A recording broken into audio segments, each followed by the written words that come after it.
খাবার পর বুকে জ্বালা পোড়া, বমি বমি ভাব হওয়া, পেট ফাঁপা হয়ে যাচ্ছে। যদি আপনার এই সমস্যা থেকে থাকে তাহলে এই ভিডিওটি আপনার জন্য।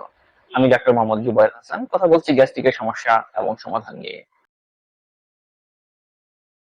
আমাদের পাকস্থলীর অ্যাসিড যখন আমাদের খাদ্যনালী বা আমাদের গলায় কোনো কারণে চলে আসে, হতে পারে সেটা কোনো রোগের কারণে বা হতে পারে আমাদের নিজস্ব অভ্যাসের কারণে হোক না কেন, যদি আমাদের গলা বা খাদ্যনালীতে চলে আসে তখনই আমাদের এই গ্যাস্ট্রিকের সমস্যা বা অ্যাসিডিটি আমরা সম্মুখীন হয়ে থাকি।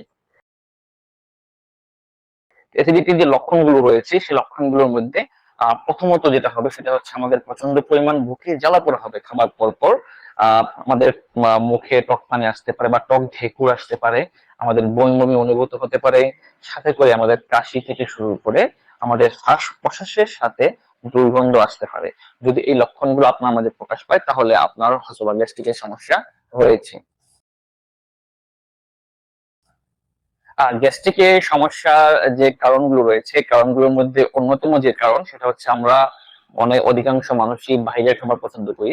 বাইরের ফাস্ট ফুড বা বাইরের খাবার খাওয়ার একটা অভ্যস্ততা আমাদের মাঝে রয়ে যায়, যে কারণে আমাদের এই গ্যাস্ট্রিকের সমস্যাগুলো আমাদের প্রায় মানুষদের মাঝে আমরা বিরাজ করছে। অবশ্যই আমাদের বাইরের খাবারগুলো ত্যাগ করতে হবে।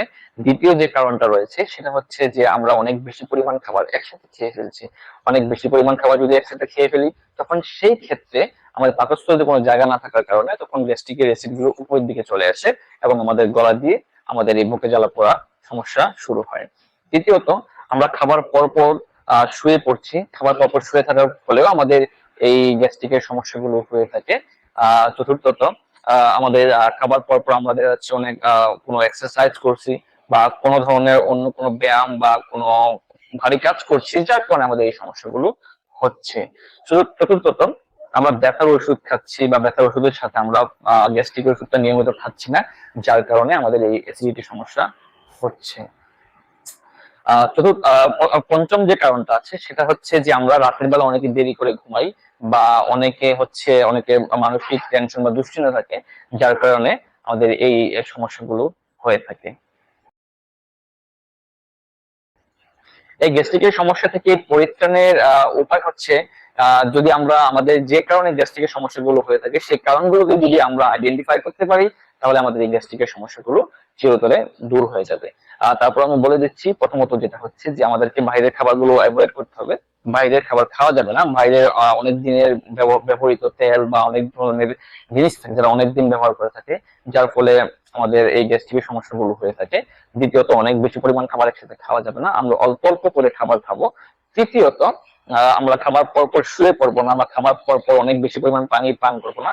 খাবার পর 3 ঘন্টা পর শুতে হবে এবং খাবার 1 ঘন্টা বা আধা ঘন্টা পর আমরা পানি পান করব। আমাদের যদি ব্যথার ওষুধ খেতে হয়, গ্যাস্ট্রিক ওষুধ অবশ্যই খাবো এবং খাবার আধা ঘন্টা আগে গ্যাস্ট্রিক ওষুধটা খেতে হবে। ডাক্তারের পরামর্শ ছাড়া কোনো ধরনের ওষুধ গ্রহণ করতে পারবেন না। যদি করেন তাহলে হয়তো বা আপনার ওই ওষুধের মাধ্যমে আপনার গ্যাস্ট্রিকের সমস্যা হতে পারে। আপনাকে অবশ্যই রাতে দ্রুত ঘুমাতে হবে এবং মানসিক দুশ্চিন্তা যদি থেকে থাকে সেক্ষেত্রে আপনাকে ডাক্তারের পরামর্শ অবশ্যই গ্রহণ করতে হবে।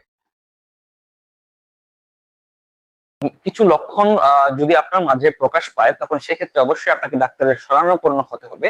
যদি গ্যাস্ট্রিকের সমস্যার সাথে আপনার অনেক বেশি পরিমাণ ওজন কমে যায় তখন সেই ক্ষেত্রে আপনাকে অবশ্যই একজন ডাক্তারের পরামর্শ গ্রহণ করতে হবে। দ্বিতীয়ত, যদি আপনার গ্যাস্ট্রিকের সমস্যা বা বুকে জ্বালা পোড়ার সাথে বমি বমি ভাব হয় এবং সাথে যদি আপনার রক্ত আসে তখন সেক্ষেত্রে অবশ্যই আপনার ডাক্তারের পরামর্শ গ্রহণ করতে হবে। তৃতীয়ত, যদি আপনার পায়খানার সাথে যদি রক্ত যায় বা পায়খানা যদি অনেক বেশি পরিমাণ কালো হয় তখন সেই ক্ষেত্রে আপনাকে ডাক্তারের পরামর্শ গ্রহণ করতে হবে। এবং ফাইনালি, যদি আপনার বুকে জ্বালা পোড়া বা এপিগ্যাস্ট্রিক পেইন যদি অসহনীয় পর্যায়ে চলে যায় তখন সেক্ষেত্রে অবশ্যই আপনাকে ডাক্তারের পরামর্শ গ্রহণ করতে হবে। যদি আপনার ব্যথার সাথে যদি আপনার পেটে ব্যথা হয় বা বিভিন্ন ধরনের ব্যথা সৃষ্টি হয় তখন সেই ক্ষেত্রে অবশ্যই আপনাকে একজন ডাক্তারের এমবিবিএস ডাক্তারের পরামর্শ গ্রহণ করতে হবে। তাহলে আশা করি আপনার এই সমস্যাগুলো সমাধান হয়ে যাবে। আশা করি আপনাদের ভিডিওগুলো ভালো লেগেছে। আশা করি আপনাদের সামনে আবার দ্রুত চলে আসতে পারবো। ধন্যবাদ সবাইকে। সুস্থ থাকুন। আল্লাহ হাফেজ।